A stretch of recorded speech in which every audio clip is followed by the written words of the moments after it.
বাংলাদেশের সরকারে যেই দলে আসুক না কেন, তাদের একটা কমন ডায়লগ আছে। সেটা হলো বাংলাদেশের যত ধরনের সমস্যা আসুক, যত বড় সমস্যা আসুক,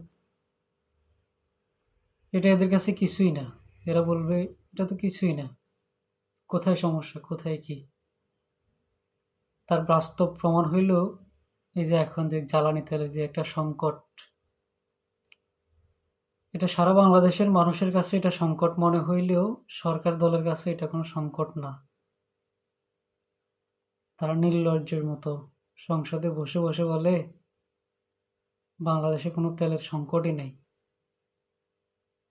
আর অথচ এই যে ঘন্টার পর ঘন্টা বিদ্যুৎ নাই, পুরো দিনের মধ্যে 2-3 ঘন্টা বিদ্যুৎ পাওয়া যায়।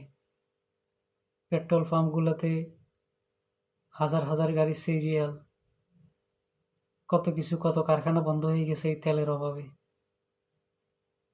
আর এরা নির্লজ্জের মতো বলে কোনো সংকট নেই।